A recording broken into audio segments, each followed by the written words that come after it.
నమస్కారం అండి. నా పేరు doctor Sunil Reddy, consultant neuro psychiatrist and sexologist. Erectile dysfunction కోసం నా దగ్గరికి పేషెంట్స్ వస్తుంటారు కదా, వీళ్ళలో నేను రెగ్యులర్ హ్యాబిట్స్ అంటే అలవాట్లు ఏమున్నాయో కూడా అడుగుతాను. అందులో ఆల్కహాల్ ఒకటి, అంటే మద్యం సేవిస్తున్నారా అని కూడా క్వశ్చన్ అడగడం జరుగుతుంది.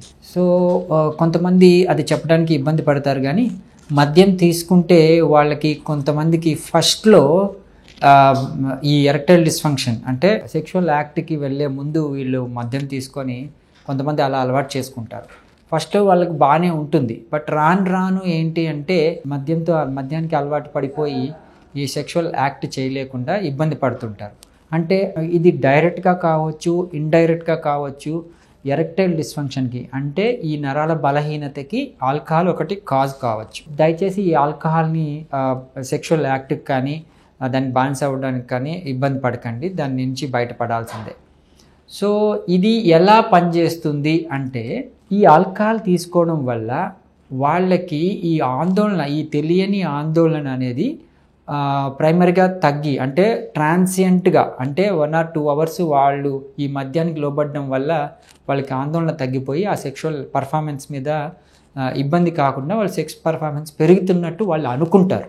సో దాంతో ఏంటి అంటే వాళ్ళు సెక్స్ చేయగలరు అనుకొని మద్యం సేవించి చేస్తూ ఉంటారు. రాను ఏమవుతుంది అంటే ఈ యాంగ్జైటీ, యూజువలీ టాలరెన్స్ వచ్చేస్తుంది. ఈ ఆల్కహాల్ ఎక్కువ తీసుకున్నా కానీ వాళ్ళకి అదే విధంగా యాంగ్జైటీ ఉండడం, ఇబ్బంది పడుతూ ఉంటారు. చిన్నగా పొటెన్సీ అనేది తగ్గుతుంది. లాంగ్ టర్మ్లో ఆల్కహాల్ ఎక్కువ తీసుకోవడం, లాంగ్ టర్మ్గా ఉంటే వాళ్ళకి అసలు సెక్షువల్ డిజైర్ కూడా పడిపోతుంది. అంటే సెక్స్ చేయాలన్న కోరికలు కూడా ఇబ్బంది కావచ్చు. అండ్ ఎరెక్టైల్ డిస్ఫంక్షన్ ఆబ్వియస్గా అంగస్తంభన ఇష్యూసు, నరాల బలహీనత, సెక్స్ చేయాలి అనుకున్నప్పుడు అంగం గట్టిపడకపోవడము, ప్రిమెచ్యూర్ ఎజాక్యులేషను అంటే త్వరగా అంగం స్తంభించిన వెంటనే స్ఖలనం జరిగిపోవడము, పర్ఫార్మెన్స్ యాంగ్జైటీ కొద్ది గొప్ప వీళ్ళకి ఫస్ట్లో కంట్రోల్ ఉంటుంది, కానీ తర్వాత ఈ యాంగ్జైటీ పెరిగిపోతుంది ఆల్కహాల్లో కూడా, అది రావడము. ఓవరాల్ సెక్షువల్ డిస్ఫంక్షన్స్ను ఆల్కహాల్ మళ్ళీ ఇబ్బంది పెడుతుంది. సో ఆల్కహాల్ని అవాయిడ్ చేయాలి. ఈవెన్ నా దగ్గరికి వచ్చినప్పుడు ఎరెక్టైల్ డిస్ఫంక్షన్స్తో ఉన్న వాళ్ళకి ఆల్కహాల్ ఫస్ట్ అవాయిడ్ చేయమంటాము.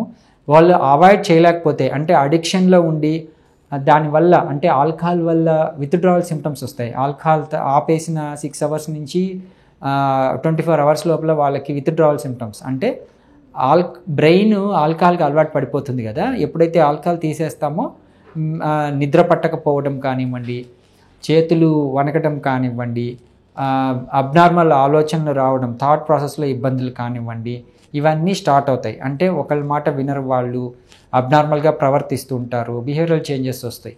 వాళ్ళని ఫస్ట్ ఆల్కహాల్ నుంచి బయటపడేయాలి. అంటే ఆల్కహాల్ తీసుకోకపోయినా వాళ్ళకి ఎటువంటి ఇబ్బందులు లేకుండా నార్మల్ మనుషులను చేసిన తర్వాత వాళ్ళకి మళ్ళీ ఎరెక్టైల్ డిస్ఫంక్షన్ ట్రీట్మెంట్, అంటే మనం మాట్లాడుకుంటాం కదా, లైక్ లో ఇంటెన్సిటీ షాక్ వేవ్ థెరపీ ఇవ్వడం జరుగుతుంది. ఎందుకంటే ఈ ఆల్కహాల్ తీసుకొని వాళ్ళు రకరకాల మందులు వాడి ఇబ్బంది పడుతుంటారు, వాళ్ళకి మళ్ళీ వేరే రకమైన మందులు ఇస్తే ఇబ్బంది పడతారు. అందుకని ఎటువంటి సైడ్ ఎఫెక్ట్స్ లేని డిస్కంఫర్ట్ కానీ ఈ షాక్ వేవ్ థెరపీ ద్వారా వాళ్ళని ఎరెక్టైల్ డిస్ఫంక్షన్ నుంచి ట్రీట్ చేయొచ్చు. సో ఆల్కహాలిక్స్ ఫస్ట్లో తీసుకున్నప్పుడు, ఇప్పుడు లైక్ మనం మాట్లాడుకుంటుంటాం, వయాగ్రా ఫస్ట్లో తీసుకున్నప్పుడు బాగుంటుంది, తర్వాత డోస్ ఇంక్రీజ్ చేసుకున్నా పని చేయదు. అదేవిధంగా ఈ ఆల్కహాల్ కూడా ఫస్ట్లో దానికన్నా త్వరగానే టాలరెన్స్ వచ్చేస్తుంది దీనికి. సో ఆల్కహాల్ లాంగ్ టర్మ్లో ఉన్న వాళ్ళు డిజైర్ తగ్గిపోవడం, సెక్స్ చేయాలి కోరికలు తగ్గిపోవడం, ఎరెక్టైల్ డిస్ఫంక్షన్స్ రావటం, ప్రిమెచ్యూర్ ఎజాక్యులేషన్ ఉండడం, ఈ సెక్షువల్ డిస్ఫంక్షన్స్ అన్ని ఇబ్బంది పడుతుంటారు. వాళ్ళకి ఈ షాక్ వేవ్ థెరపీ అనేది ఈజీగా మనము యూజ్ చేసుకొని వాళ్ళు ట్రీట్మెంట్ తీసుకోవచ్చు. Thank you.